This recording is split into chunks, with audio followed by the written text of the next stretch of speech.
Oui, combien? 100 $. Une boutique de fleuriste pour 100 $, tu rigoles? Non, il ne s'agit pas de ça. Il y a un entrepôt dans l'avenue A. Le veilleur est un vieux bonhomme, c'est du cousu humain. Avec les 100 $, je pourrais m'acheter un flingue, mon gars. Je paie un mec pour braquer le gardien et je pique la cam qu'il y a à l'intérieur.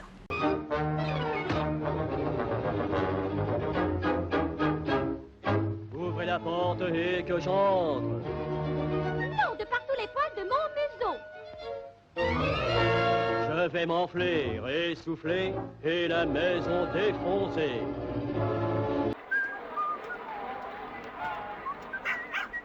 Quoi? Qu'est-ce que tu as encore? Des puces? Qu'est-ce que tu veux? C'est ce marché qui te vaut ça? Avec toutes ces vieilleries, ce n'est pas étonnant. Oh! Oh mais regarde Milou, je ne me trompe pas, ces deux hommes de dos, ce sont les Dupont-Dupont. Oh! Là, derrière toi. Viens, nous allons les surprendre. Vous pouvez vous servir de tout à volonté, vous n'avez pas besoin de le voler. C'est pas du vol si c'est gratuit. Qu'est-ce que vous avez? Comment êtes-vous devenu infirme? J'ai glissé sur une peau de banane. Oh, je vais m'asseoir, je suis crevé. Mais qu'est-ce qui vous prend? Ah non, voilà, c'est pas les pattes. Pourquoi n'iriez-vous pas sous ma douche? Toi, va voir ailleurs si j'y suis. J'ai dit que c'est assez, pas les pattes. Ne me touchez pas. Hé, toi, où vas-tu? Retourne à ton poste. Celui qui abandonnera son poste de combat sera exécuté sans pitié.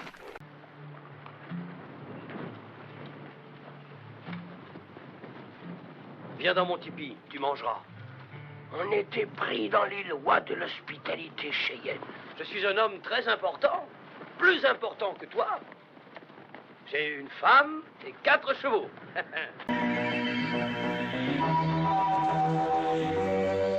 Docteur.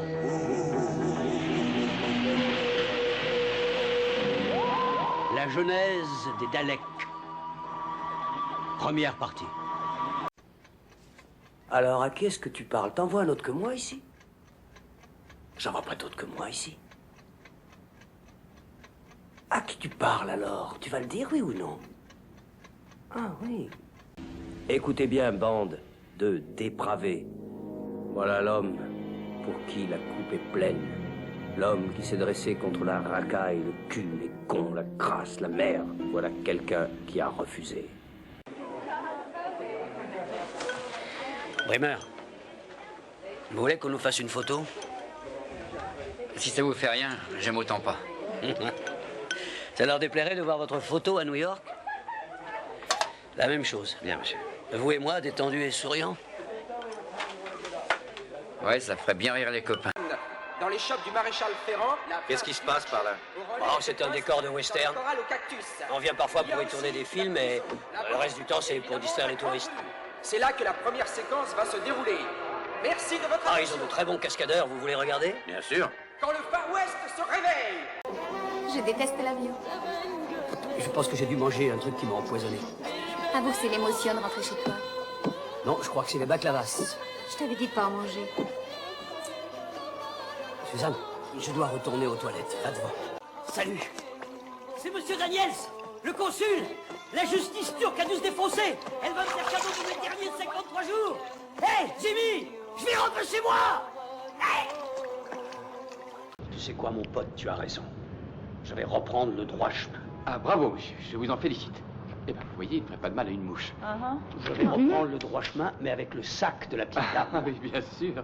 Allez, bel enfant, donnez-le-moi. Je l'ai mis au tapis. Qu'est-ce que je pouvais faire de plus? Qu'est-ce qu'ils veulent? Mais qu'est-ce que je pouvais faire de plus pour eux? Tu es vainqueur et c'est du vol pur et simple, des petits merdeux, parce que leurs mères se sont fait taper dans le garage à bite, voilà pourquoi. J'ai fait des trucs pas très corrects dans la vie, c'est peut-être maintenant que je le paye. Va savoir, j'ai la poisse, ça se trouve peut-être bien, va savoir.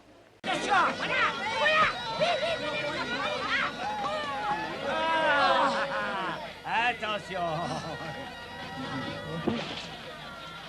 Ça ira bien. Et voilà.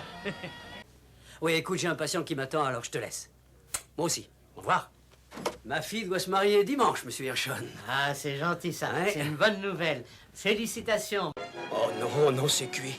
Oh, je le savais, c'est pas fini, je le savais, on est foutus, Vincent. détends-toi, laisse-moi faire la conversation. Salut, Marie. Et tu t'es évadé, c'est pour ça qu'on t'a envoyé ici. Non, dans la tôle où on m'avait collé, il y avait un maton qui m'emmerdait. Alors après être sorti, je suis retourné pour lui faucher sa tire. J'ai réfléchi trop tard, j'avais passé la frontière de l'État, c'était devenu un délit fédéral, le maton m'a chargé, c'est arrangé pour que ce soit Alcatraz. Et alors, tu arriveras et tu comprends. Et à ce moment-là... Oh oui, c'est ça.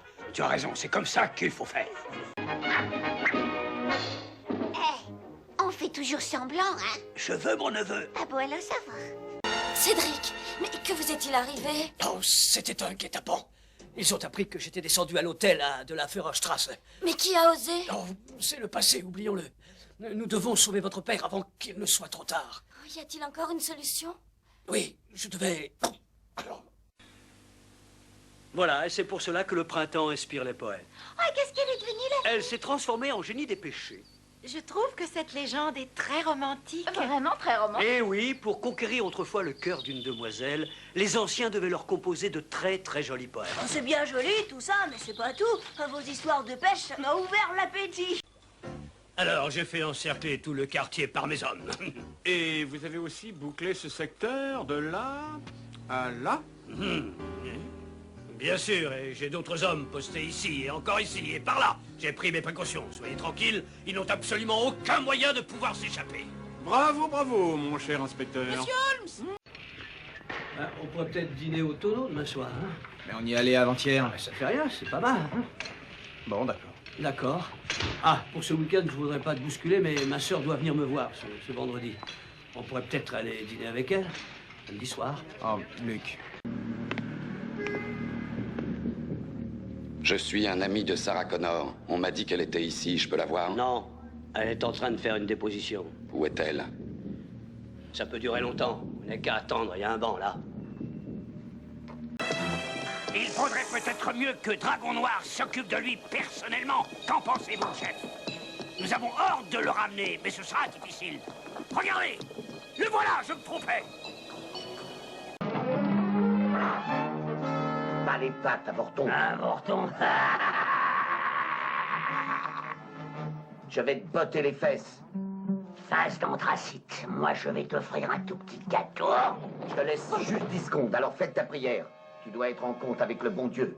Quelque chose de tout à fait incroyable, messieurs. Un des caissiers s'est penché derrière le comptoir pour compter quelques liasses de billets. Et à cet instant précis, quelqu'un l'a assommé avec une canne, comme ceci. Encore avec une canne. Quand le caissier s'est ressaisi, ce gredin avait disparu en emportant 55 000 livres avec lui. Qu'est-ce que c'est qui pousse sur ma tête? Ah, un pistolet. C'est un magnum. Vous voulez voir les dégâts qu'il peut faire? Ah mais non, on n'y tient pas vraiment, n'est-ce pas? Pas vraiment. Alors disparaissez et en vitesse. Oui, avec plaisir, monsieur. Viens, Maurice, cours vite, mon petit Maurice, cours. Je suis le voleur, je suis méchant. Que je suis méchant. Oui, je vais faire bobo. Mais c'est pas vrai, c'est un cauchemar, mais je croyais que t'étais mort, toi. Tu vas voir, on ne me tue pas, moi, je me venge toujours, tu le sais bien. À ton tour. Ah non, encore mort. Ah non. Eh, qu'est-ce qu'on fait de ce flic? Il ne sert plus à rien. Tu peux lui faire bobo. Très bien. Ne me raconte pas d'histoire, Maurice. Tu as toujours menti, on t'a vu. Vilain. Oh non, mais qu'est-ce que tu fais? Non, ne tire pas. Je t'en supplie. Adieu, mon petit Momo. Chérie. C'est pas grave, ma chérie. On va travailler pour la prochaine saison. Il faut que tu attrapes le ballon bien sur la poitrine. Mais ça fait mal quand je l'attrape comme ça. Bah, depuis quand ça fait mal?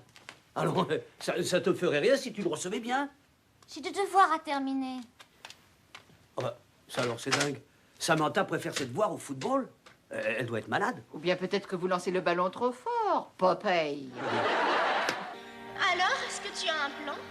Celui qui est à la recherche d'un conseil doit savoir s'adresser à celle dont les conseils sont les plus sages. Ouais, bien sûr, mais enfin, qui est-ce? La sorcière du mur pourra t'aider. Les voilà, ce sont la princesse et les deux sinistres individus. Viens vite, il faut prévenir le roi et il s'empressera de les congeler une bonne fois pour toutes. Promettez-moi que vous allez lui dire. Entendu, ce sera fait. Bon, tu viens, Roulure? Appelez-moi. Toi qui passes la moitié de ta vie dans la salle de bain, pourquoi tu n'es jamais passé par la fenêtre?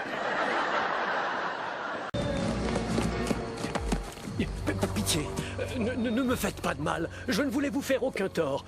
Comprenez-moi, mon peuple commençait à s'étouffer dans l'immobilisme. Je voulais uniquement faire le bien. Oh là là, ça se complique. Ma parole, il a vu Indiana Jones, ce monstre, ou quoi? Johnny, il faudrait leur réserver un accueil plutôt chaleureux.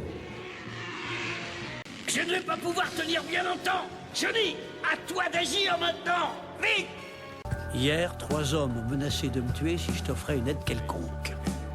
Heureusement pour toi, ça a éveillé mon intérêt. Mais il se peut Je t'envoie ceci à une ancienne adresse, la brasserie où tu as travaillé. Si tu le reçois, si tu as besoin de plus, laisse un message au bureau. Nous voici donc en route vers... où allons-nous exactement? On ne sait rien. Prendre un café? Ce sera l'occasion de mieux nous connaître. Je parie que vous avez des questions à me poser. En tout cas, moi j'en ai. On passe d'abord chez moi, papa. Tu n'imagines pas la nuit qu'on a passée. Un vrai cauchemar.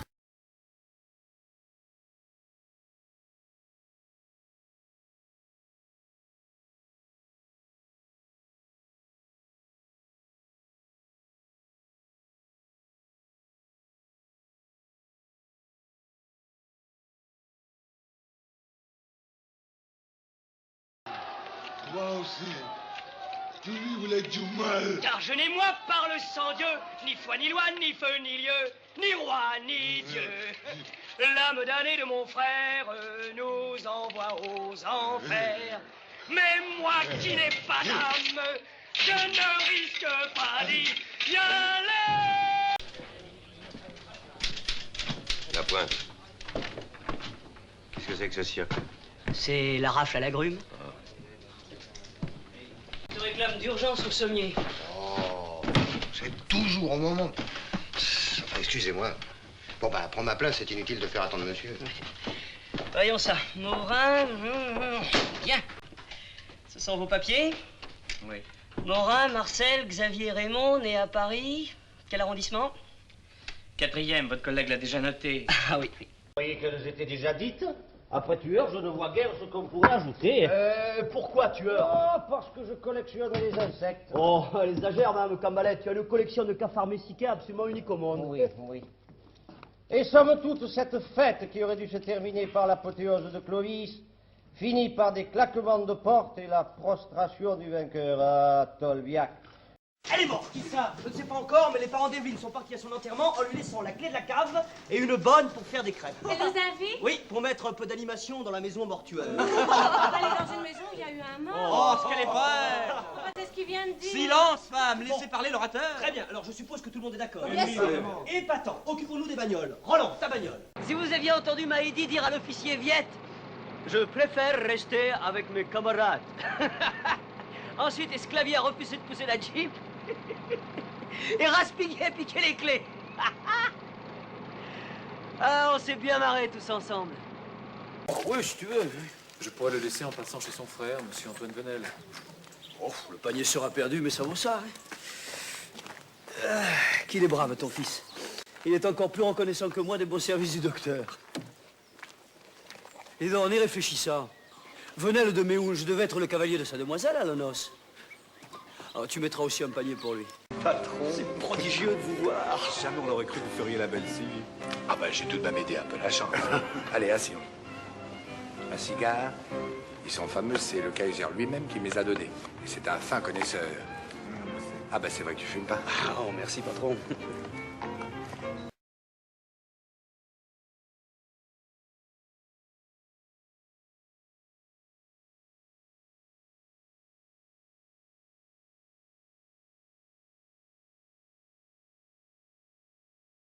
Attention, Nicky Larson. Nous allons te faire un bobo.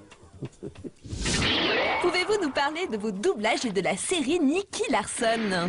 Je jouais systématiquement tous les rôles de méchants en changeant ma voix. Ça a d'ailleurs été remarqué par un journal qui a fait une réflexion plus ou moins impertinente. Et on s'est amusé comme des fous parce que c'était très drôle. On changeait tout. On changeait le texte parce que la culture japonaise est une culture extrêmement complexe, difficile. Et la cruauté est parfois très très proche du rire. Et il y a des moments presque de sadisme dans les situations. Et nous les avons complètement allégés. C'est-à-dire que au lieu de dire on va le torturer, on va lui arracher la peau avec des tenailles, nous on disait on va te chatouiller, on va te déchirer tes habits, tu vas voir, etc. etc. Voilà, on faisait ça. Et quand il y avait des scènes un peu grossières, il faut le dire honnêtement, où il amenait les jeunes femmes auxquelles il faisait la cour, il les amenait dans des hôtels de passe, on voyait très bien parce qu'il y avait des photos de femmes nues à peu près partout. Nous on disait j'ai envie de vous amener au restaurant végétarien. Et on faisait ça comme ça. Où est-ce que tu m'emmènes? Ne t'inquiète pas, laisse-moi faire. Tu es déjà venu? Oui, tu verras, c'est un très beau restaurant. Ça te plaira beaucoup. L'autre jour, j'ai regardé sur Internet, je sais qu'il y a des puristes qui n'ont pas été contents du tout. Qui n'est pas du tout content, mais quand on dit qu'on va dans un restaurant végétarien et qu'on entre dans un endroit où il y a des filles en porte-jartel ou toutes nues, c'est pas possible. On peut pas s'apercevoir qu'il y a un clin d'œil, voilà.